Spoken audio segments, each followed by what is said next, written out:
So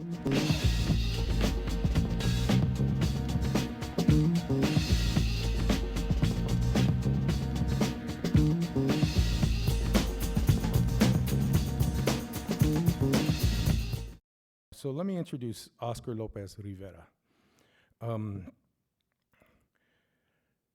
Human rights activist, freedom fighter, who was very influenced by the Vietnam War, about who was going to the Vietnam War, what demographics were there, what demographics were dying, what the war was about. That activated him in a number of ways.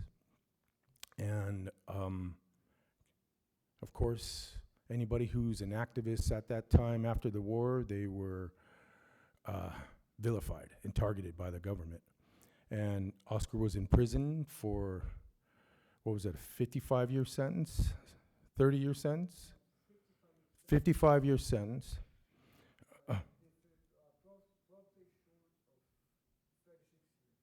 12 days short of 36 years when Obama commuted him recently. So he's just been out just for a short time. So he's gone through a lot, and he being here is just amazing. He's currently working on many projects in dangerous areas, and there's for instance, there's 3 community centers that he's fundamentally building with a number of people that are addressing the needs of each community. And these are, they're healthcare, they're computers for people, whatever the community needs, each specific community needs, that's what's happening. So it's a very collective. And so his work is fundamental. And that's why he's here. That's why he's doing a West Coast tour. He was in Seattle, he was in Washington. He's gonna be at UC Berkeley tonight, which I believe everybody's welcome to go to, right? So you can see his talk there. He's gonna be at Stanford, the East Bay, San Francisco State. There's La Peña is coming up as well. All these different events, he's going to be around in the next week or so. So there's a lot that, you know, there's many opportunities for you to see what he's doing. But having said that, I don't know what more I can say, but I just want to thank you all for coming to see Oscar Lopez Rivera. And if you'd like, you can come on up, sir. Good afternoon. There's something very, very crucial about Puerto Rico and what Puerto Rico has gone through since the Spaniards came to Puerto Rico. Puerto Rico was a space occupied by Taínos. And in 1493, the Spaniards start coming into Puerto Rico. Allegedly, they discover, Columbus discovered Puerto Rico. Unfortunately, Puerto Rico had been discovered already. It had natives, it had Taínos there. So what was the interest of Spain in Puerto Rico?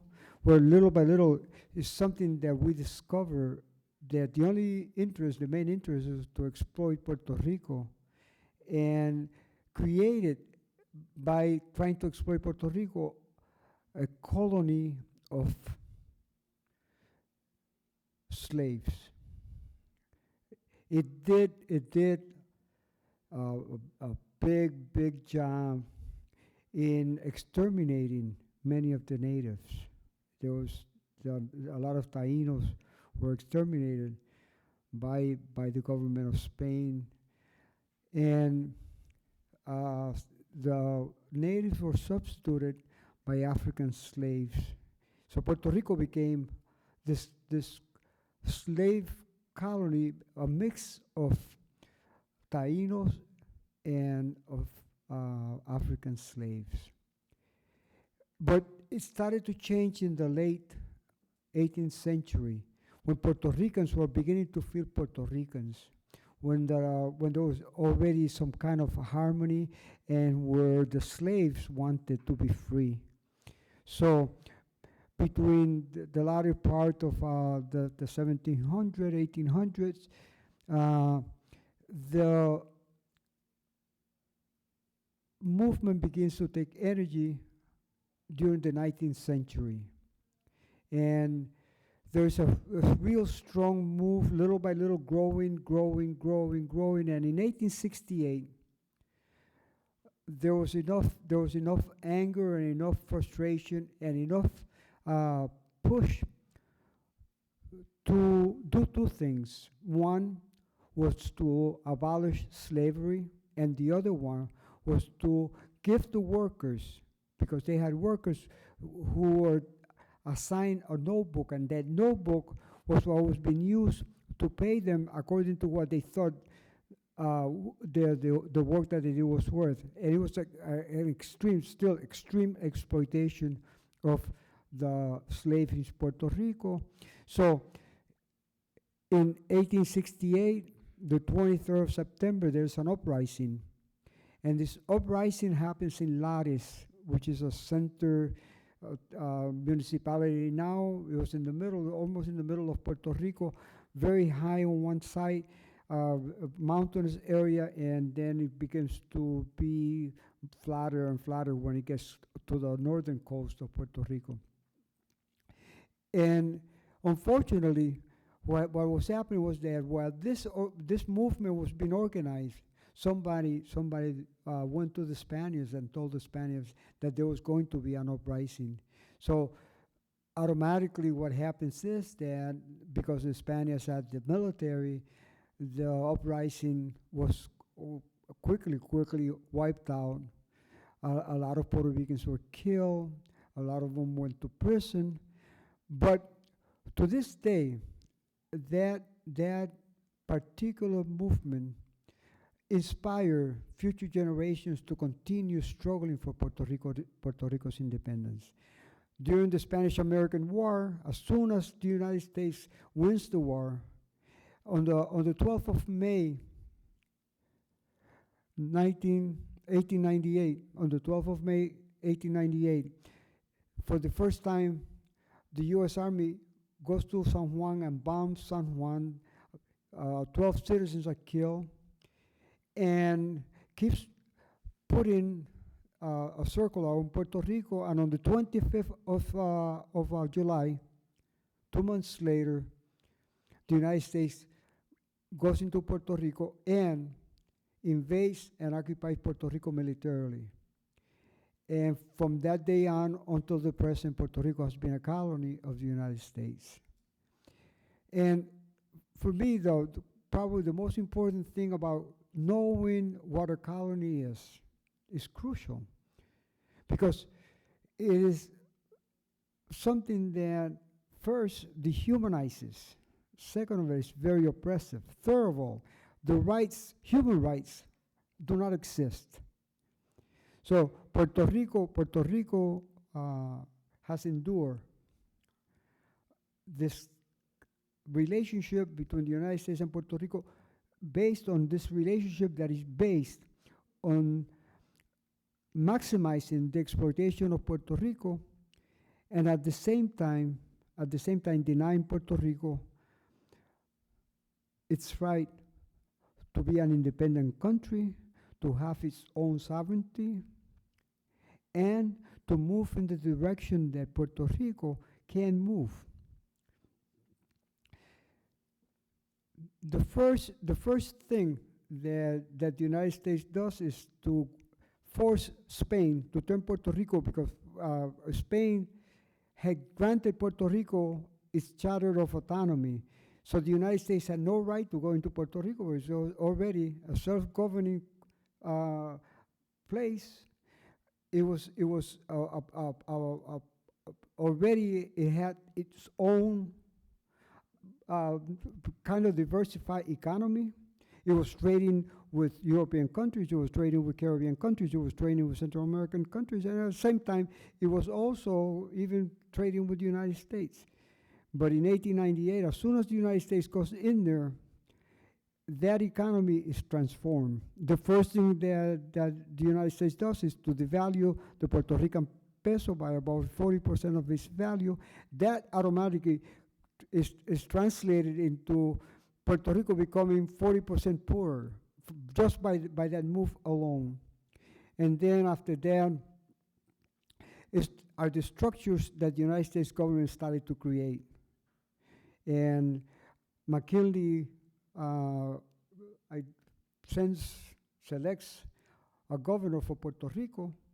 And the first thing that this governor said was that Puerto Ricans were incapable of self-government because they were not Aryans, and only Aryans had the potential of self-government. And since Puerto Ricans were not Aryans,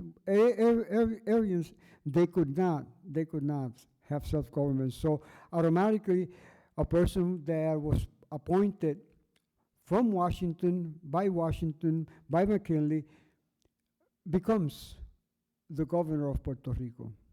Besides saying that, he also said that Puerto Ricans were a mongrel race, lazy and dirty. Never mind the fact that Puerto Ricans were working already and they had a diversified economy, that they were trading with other places. Puerto Rico's coffee by 1898 was considered the best coffee in the world. The rum that Puerto Rico was producing was being sold in different parts of the world. The tobacco that Puerto Rico had was being sold in different parts of the world. It was a diversified economy. When Washington takes control, the economy ends up in this group of people who were sugar barons. So they started taking over Puerto Rico, and little by little, Puerto Rico's economy became a monoculture, mono-agricultural product because all they were planting was sugarcane. From 1900 up to 1920, in 20 years, the sugar barons already control 54% of the land in Puerto Rico. So sugar became this very, very, very strong product that they were producing. At the same time, it was creating more and more poverty in Puerto Rico because the more that sugarcane was produced, the less that the workers were making. So it was almost like a starving wage, and there's a lot of evidence showing what happened in Puerto Rico with the economy and how sugarcane became this real enemy of the Puerto Rican people. And by the 1920s, in order to control better Puerto Rico, in order to deplete the population, they started sterilizing the women. Puerto Rico was the first place where massive numbers of women were being sterilized. And in 20 years, more than close to 35% of the Puerto Rican women were sterilized. Later on, they started introducing the contraceptive pill. The Puerto Rican woman was the guinea pig that they used to experiment with the contraceptive pill. And this kind of attack, this kind of really, really destroying people, dehumanizing people, became the strongest way.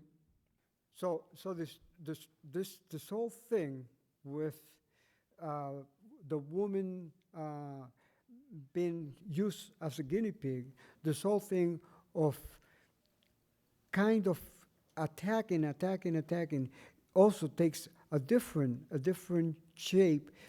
In 1917, the U.S. government decides to pass the Jones Act. It was approved, and allegedly Puerto Ricans were citizens of the United States, but since Puerto Rico was a territory of the United States, they could not participate in national elections. They couldn't participate in anything except that this happened around the month of March, and as soon as the Jones Act was passed, Puerto Ricans began to be forced to join the military because the United States was getting ready to enter World War I. So in a very short period of time, probably in 3 years, there were probably 17,000 Puerto Ricans already being drafted into the military. And that draft was converting Puerto Ricans, transforming Puerto Rican into cannon fodder, because that's what usually the military does to people who are going to war. So these are the things that on balance and really affect adversely a nation. Since we had no rights to self-determination, since we had no right to be our own people, the depreciation of the Puerto Rican became greater and greater and greater. But by the 1920s, the independence movement was also growing. And little by little, the movement was taking shape. And the person who led that movement was Don Pedro Albizu Campos, who had graduated from Harvard University as a lawyer, who also served as a military, as a lieutenant in the Army. And then he began to see where Puerto Rico was going and decided to start moving into the independence of Puerto Rico. And in 1927, he decided to do a peregrination, starting in the Dominican Republic, going to Haiti, going to Cuba, going to Mexico, going all into South America, getting support for Puerto Rico's independence. Comes back in 1930, he becomes the leader, the president of the Puerto Rican Nationalist Party, and begins to change the tone and the direction of the independence movement. In 1934, in Puerto Rico, the sugarcane workers go on strike, and they asked Don Pedro Albizu Campos to lead the strike. And that strike, for the first time, Puerto Rican sugarcane workers won the strike. And that became the chain or the yoke that was put on top of Don Pedro Albizu Campos. He was totally condemned by the sugarcane barons. He was totally put on the side by the United States government. And 2 years later, he was put into prison. They used his speeches to put him into prison. He was sentenced to 10 years in prison with 7 other Puerto Ricans who were part of the Nationalist Party. And he's not allowed to come back to Puerto Rico until 1947. In the meantime, the United States government had identified a different political party that would definitely go along with what the U.S. agenda was. So this other party is very friendly with the politics that are being instituted in Puerto Rico. And the person who is leading the party is Luis Muñoz Marin. And by 1948, for the first time, Puerto Ricans were allowed to select or elect their own governor, and Luis Muñoz Marin becomes that governor. In 1948, the United States was passing, approving the law of the Smith Act. And the Smith Act was created just to attack, just to get rid of the leftist movement in the United States.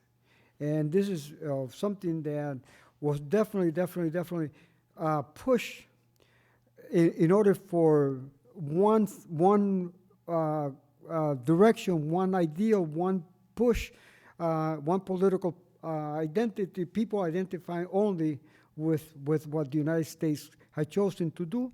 And that was, in a very short, brief period of time, where McCarthyism started to become reality in the United States, when the persecution of people who thought differently, people were being put in prison. So now we have in Puerto Rico also a law that is identical to the Smith Act. It was called the gag law, the 600 law in Puerto Rico. And this was to persecute the nationalists, get rid of the nationalists, imprison the nationalists, attack the nationalists. And from 1948 until 1952, the attack becomes stronger and stronger and stronger. In 1950, Don Pedro Albizu Campos is also again arrested and put into prison.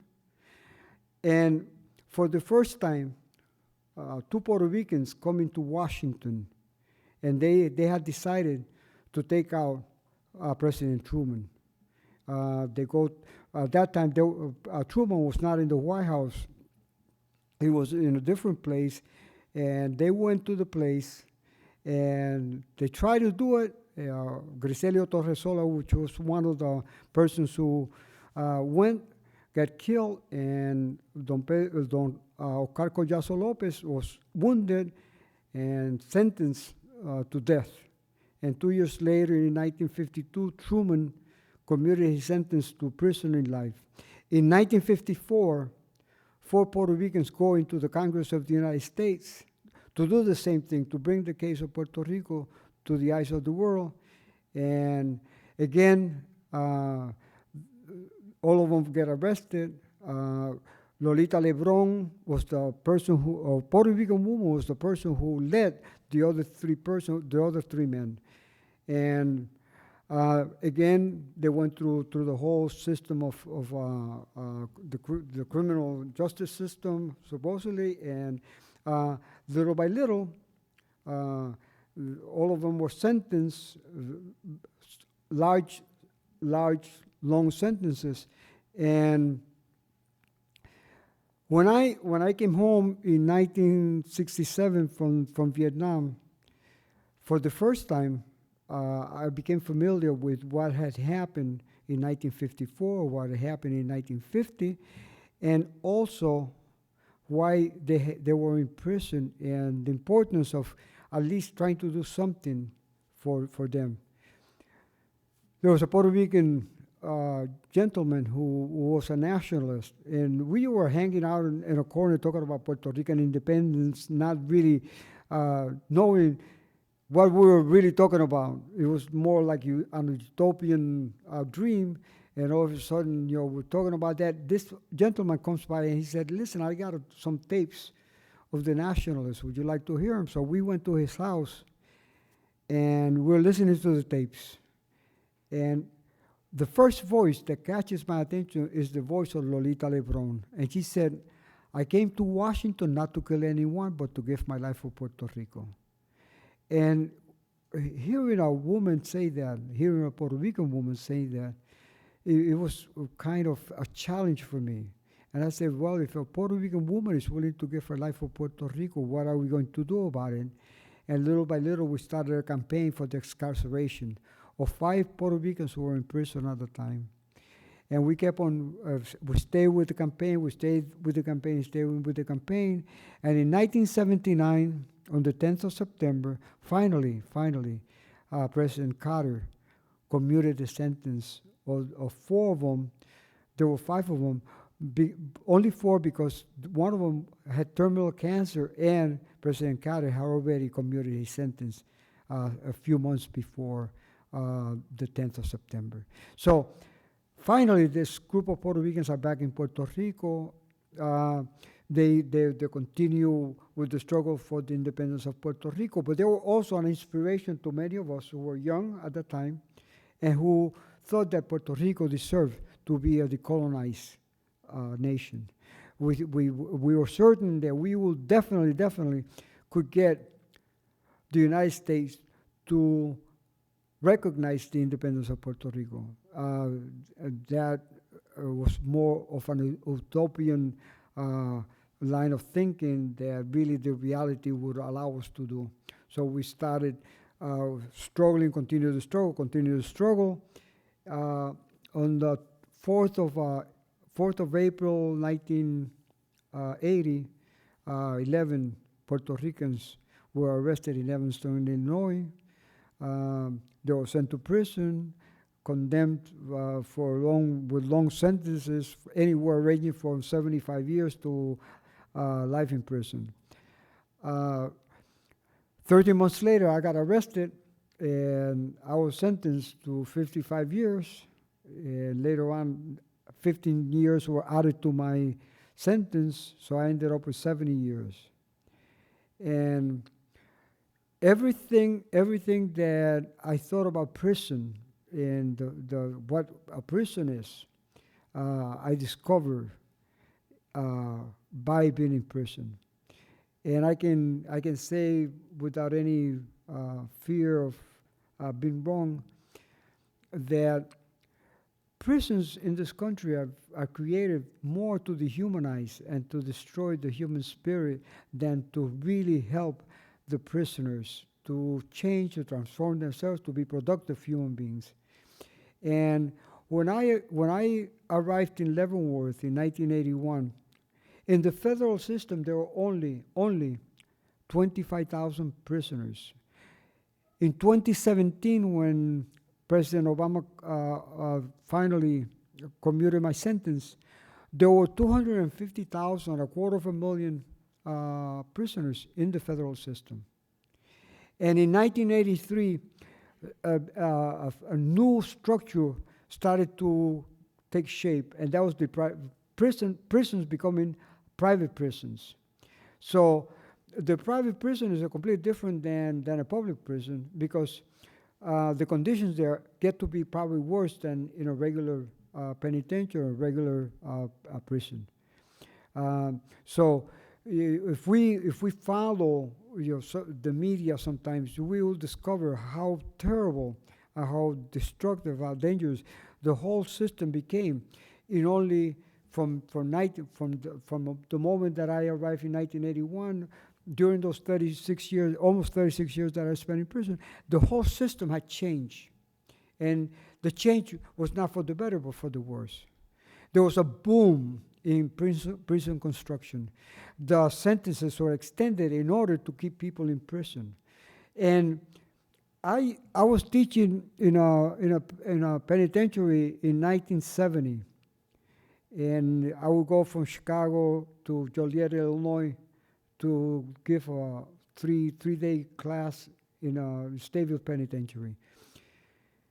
One of the things that I discovered was how these prisoners could not come out of prison on time. How they were treated, how they were, and they were trying to improve themselves. They were very, very good students. They definitely wanted to change and to come back into the communities and be productive. That program did not last very long, probably a few years.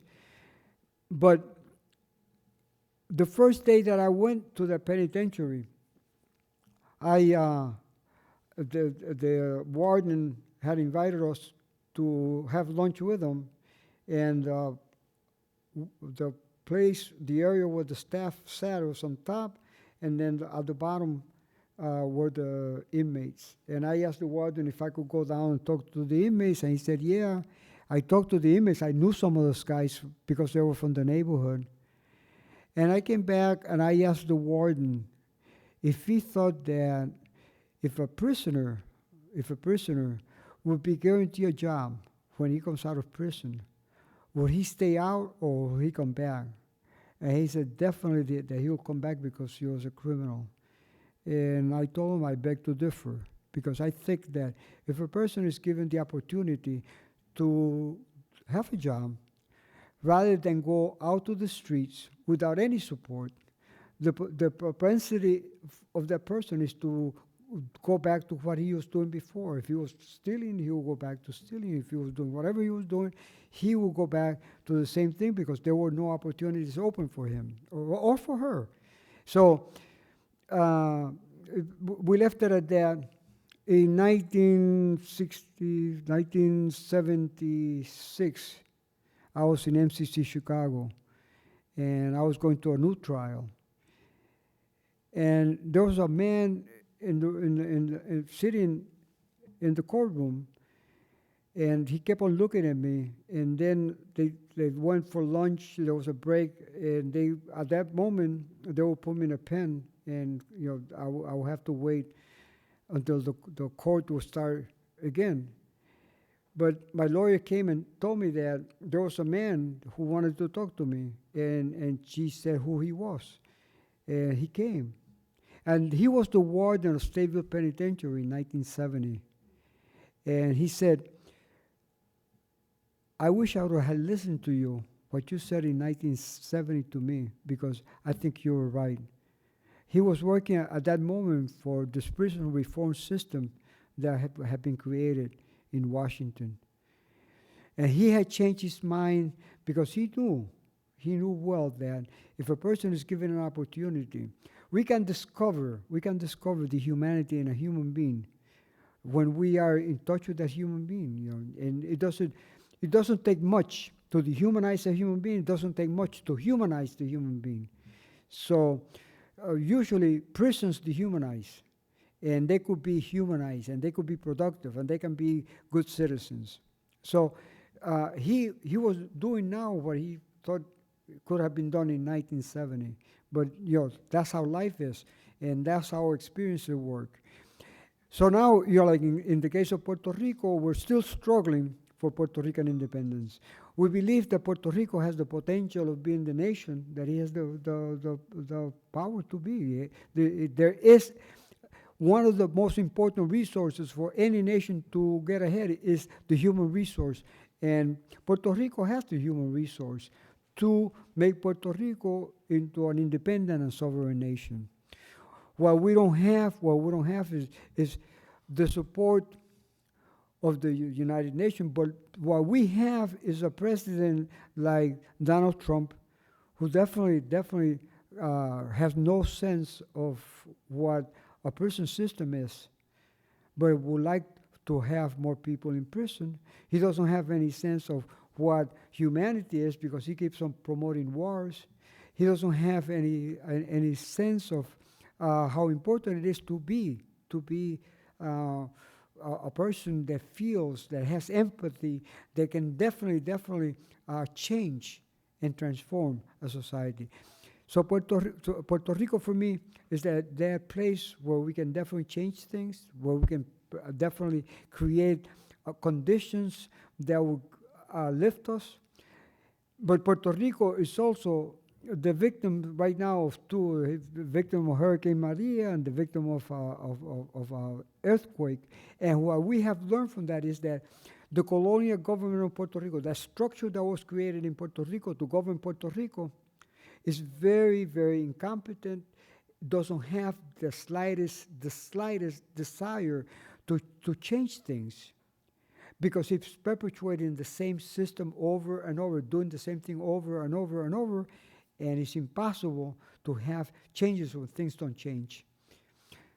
Now, why, let's say a hurricane hits Puerto Rico and we don't have the human resource, we cannot go and say, we have a civil, a very solid civil group that can definitely go into that community, and if the electricity is down, it can be fixed.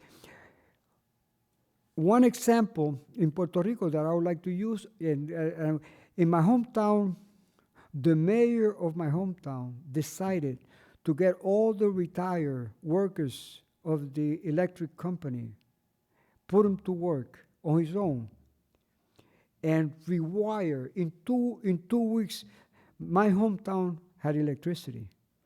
2 years later, there were towns in Puerto Rico without electricity. And 3 years after Maria, their homes in Puerto Rico, in the town of Juana Diaz, there's over 500 homes that still have the plastic cover rather than have a roof where people can be safe. And at the same time, the administration in Washington picked a company somewhere in the States that had 3 employees to do a $300 million contract that somehow they got. I found one day going to Loíza, this group of workers, they had heavy equipment and they were uprooting trees. So we decided to ask the person, we asked who the person in charge was, and when we went to him, he wouldn't talk to us. But they were really extracting, they were uprooting those trees. And those trees are the ones who prevent the sand from coming into that area, into the street. And if sand comes in, there is no transportation, no way that we can use that avenue for transportation. So little by little, somebody kept the work going, and finally they stopped. But they went like 4 days extracting trees in the area called Piñones. It's the area of Loíza next to the ocean, very close to the ocean. But also there was another town, there were 3 towns that have lawsuits going because of the uprooting of trees, because it was illegal, because it was not, nobody had given permission for the trees to be uprooted. In the town of Comerío, they sent workers from the United States, and these workers will arrive in Comerío at 10:30 in the morning, and at 2:30 in the afternoon, they will be going to the wonderful, beautiful hotels where they were staying, and they were getting over $800 a day doing that. And when people brought that to the attention, tried to bring it to the attention of the U.S. government, nobody was paying attention to that. So people were getting paid. People from the United States were going to Puerto Rico to work, and what they were doing was creating conditions that were worse than they were before, or creating problems for us that we would have to resolve later on. So that's part of the reality, part of the issues that we face constantly in a Puerto Rico, or the Puerto Rico of today. And hopefully that, I think that last July, we had an experience in Puerto Rico that was very unique in our history. There was a young governor in Puerto Rico who started these chats with different people, and it's like a little clique.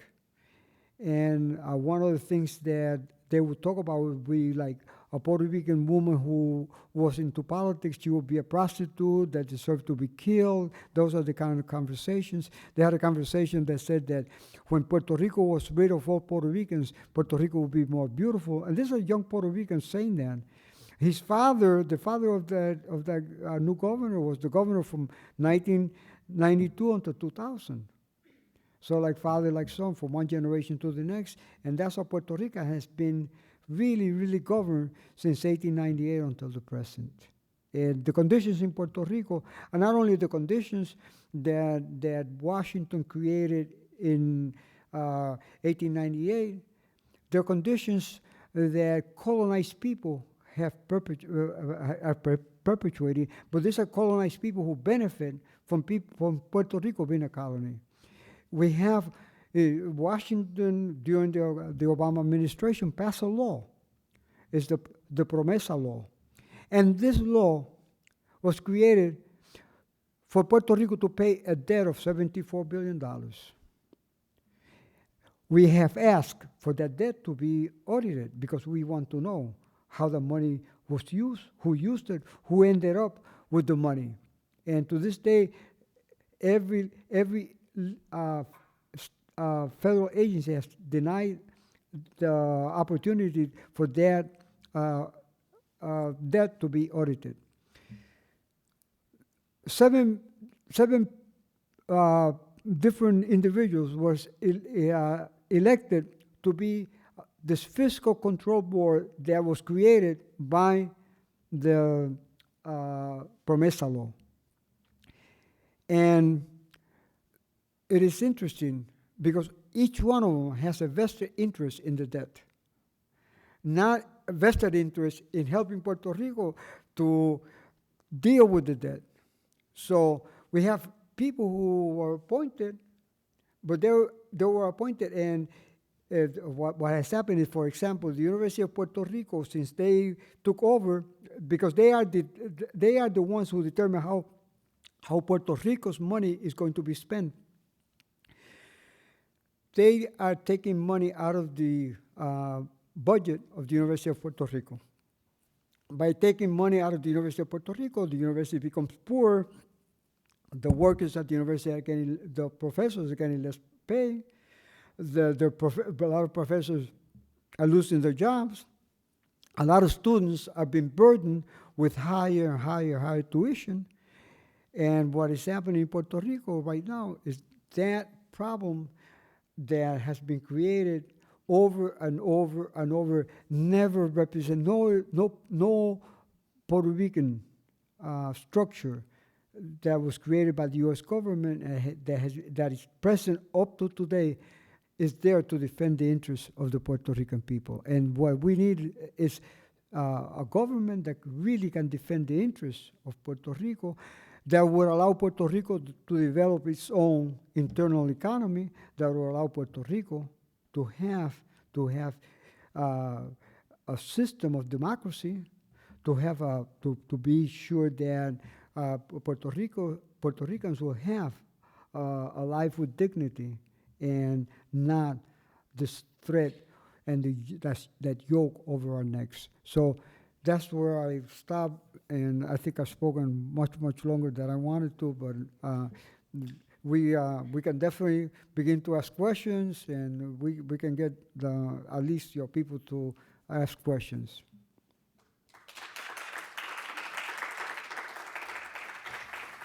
Thank you very much. It's such an honor for you to be here and share this vital information with us.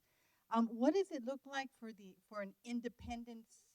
Yeah, I know there's been an independence movement in Puerto Rico for a long time. How is that shaping up right now? Is that still in play? We're hopeful that what happened in July will change a lot of people. Hopeful because the whole movement was generated and pushed by young Puerto Ricans, primarily young women, and they were very effective. They didn't stop. They kept on going. The police was there. Even the person who was charged of the police said that there was going to be a bloodbath if they continue. Nothing. They did not dare to do that. So they were very effective. And all of a sudden, a governor was taken out of office. This very young man with a very twisted mind, and he was the governor because he was the son of that previous governor from 1992 to 2000. So we are hopeful because we saw something that we had never seen before, and something was done that had never been done before, which is to get a governor out of Puerto Rico who did not deserve to be governor. And I think that created a particular environment for us to give continuity to, a particular environment that definitely can take us into the future with a Puerto Rico that is totally independent, that is sovereign, and that it will have its own internal economy. I'd like to say also thank you so much for being here. I teach U.S. history here, and I always start my week, right? It's just 1 week on U.S. empire, right? But I always start by asking students whether they think the United States today is an empire. And I'm always interested to see that even here at Berkeley City College, a lot of students don't think of the United States as an empire. And I can only imagine that must be incredibly frustrating to you, that if there's anything different from the US empire compared to the British Empire is that Americans don't like to think of themselves as an empire. And I guess I was just wondering if you could speak to that, whether you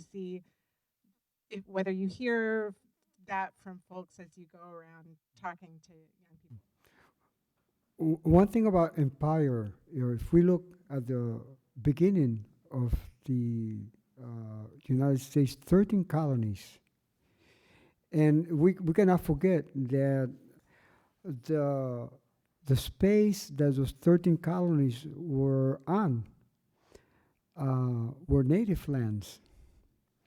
And if we want to dig in a little bit into the history, it was the Iroquois who definitely allowed the Europeans who came in, they helped them with how to survive, how to plant, how to do things correctly. When we look at the size of the United States, but especially after the Spanish-American War, the United States defeated Spain in Cuba. It takes over Puerto Rico and Cuba, two Caribbean nations. It takes over the Philippines, and if anyone is interested in knowing what empire is, there are books dealing with what the United States did in the Philippines, because it was brutal, it was horrendous, and just to colonize the Filipinos.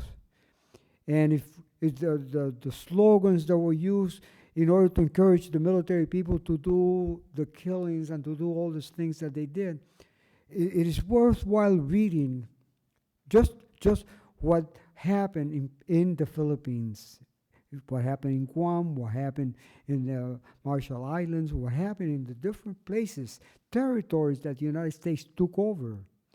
We can read into Guano and find out how the United States went to take over Guano because it was a fertilizer. And if we go into Peru and we read about what the United States, the people who were after guano throughout the world, the one who really pushed and took over spaces that have guano. In Haiti, there's a space where the United States went and took over, and a lot of the people that the workers that they took there, a lot of them died just because of the conditions that were there. And in the Pacific was the same thing. So it's not only an empire, it's a super empire. When we compare what the United States has done from the 13 colonies on, we will say, yes, it's a super empire. And if we, in 1954, President Eisenhower made a very good observation. He was a military man. And he said, the military-industrial complex has to be eliminated. And this is a man who was very much involved in World War II. And he was the president of the United States. Making that observation should be enough for us to really think and say, why would that president of the United States be saying that?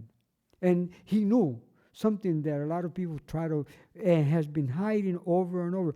Why do we have to have wars? Well, there's this big industry that survives on the issue of wars, creating wars. So it is an empire, and a very powerful empire, an empire that can destroy the whole planet. And we should be concerned about that. I think that when we hear people saying, "Oh, there's no such thing as climate warming of the planet," well, it is happening. It is there. Scientifically, it is there, but they will deny it. So they will deny also that the U.S. is an empire. And we should always try to go after the truth, find out what is going on in the world, what it is that makes this planet what it is. I think that Eduardo Galeano was very correct when he said that we live in an upside-down world. And when we look at it, it is definitely an upside-down world. The equilibrium that could be there is not there, as long as we have the exploitation of human beings. In 1971, something happened in the United States that I think is important. In 1971, the super rich got together and said, well, we have to change conditions in the United States. And what we have to do, number one, is globalization. Number two, privatization. Number three, eliminate or do something with the banking industry. Take all those rules that we have on the banking industry and allow it to go its own way. Now, This is 1971. 1972, there was a factory in Michigan called Ford Motor Company. And all of a sudden, somebody went to Mexico and convinced the Mexican government, and all of a sudden, the plant that was in Michigan started moving into Monterrey, Mexico. Now, in 1971, the average worker for Ford Motor Company was making a good pay, close around the $20 range. They went to Mexico, and with 5 hours of pay on a Michigan worker would be the salary of a Mexican worker for a week. The $20 5 times is $100. Okay, they took Nike out of Oregon and put it in Indonesia, and there the average worker was making 39 cents an hour, where they were paying $16 an hour in Oregon.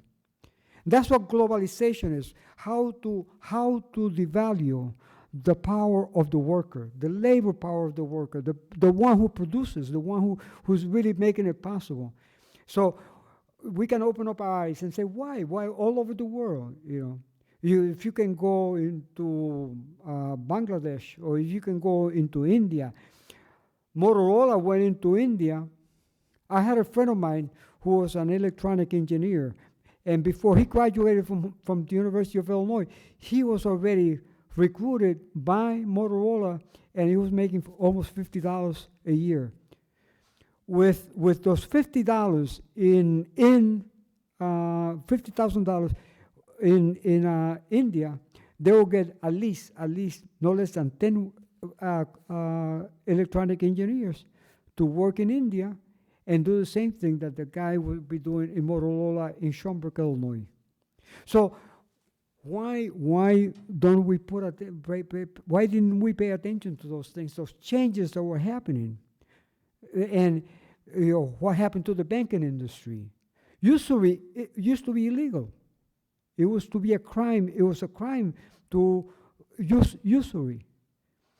And the banking industry created something called payday loans for poor people. And it was a very, very instrument of usury. If a worker borrowed $100, you'll be paying probably $150 over that $100. People did not pay attention to that. And it behooves all of us, I think, to always put attention to that is the government, because it doesn't matter where it is at. We are humans, we're fallible, we're imperfect, and we have to really, really look for those things that really make us human, that really bring us to the point of thinking of the other as well as thinking of the I. So I think that what we have right now is that world, that upside-down world that Eduardo Galeano talked about in his books. So it is important. I think it's very, very, very crucial to pay attention, especially to the empire. Thank you very much for coming here today. It was really informative. I'm curious to hear what you have to say about how the Puerto Rican independence movement relates to other similar movements that are going in Latin America during the time of 1948 to present, especially in Cuba and Colombia and other places. How has that influenced you and the Puerto Ricans and vice versa? And also, the United States government reacting to events going on simultaneously in the Caribbean. Again, we can see, for example, if Cuba trades with a country, and the country does something that the United States prohibits, automatically the United States goes after that country and say, hey, we're gonna charge you, we're gonna take money away from you because what you're doing is against the rules. So Cuba cannot get from that country what he was getting before, what Cuba was getting before. And why should we tolerate that? Why should we think that somebody that has all this power is doing that, and what it's creating and what it does to, let's say, in this particular case, what it does to Cuba. I was in Cuba probably about 4 months ago. I went for an interview with Rafael Correa, who was the president of Ecuador. And I was there when they were cutting the diesel fuel to come into Cuba. And Cuba was using quite a bit of diesel fuel. And they went after the countries that were trying to push or deliver diesel to Cuba. And for days, you know, I mean, there was almost like a point where there was no diesel. So why can we accept such a rule? It's not a question of anything illegal. It's a question of why countries cannot trade among themselves and be helping each other. So it's prohibited. It is glorious. It is glorious for the United States government to have a president in Brazil who's a real dangerous to humanity. But it is glorious for the United States to have him there. In 1964, the government of Brazil, under the Goulart regime, was doing progressive things. They were changing, bringing Brazil into the 20th century. And all of a sudden, this move that the United States, the CIA move, and all of a sudden, the colonels in Brazil took over. And all of a sudden, everything that was positive, everything that was going good in Brazil was destroyed. And the same thing happened with Lula when he became president. The United States did not want Lula because Lula came out of the working class. And Lula was fighting for the working class. And all of a sudden, there's no way that Lula can bring back the way that Brazil was moving. And it was in a very positive way. Changes were being created, positive changes were being created. In 1973, with the overthrow of Allende in Chile. Right now, with the overthrow of Evo Morales in Bolivia. Evo Morales changed Bolivia. Evo Morales put the native people in Bolivia where they should be. And the whole change of the economy, I mean, this man was transforming Bolivia.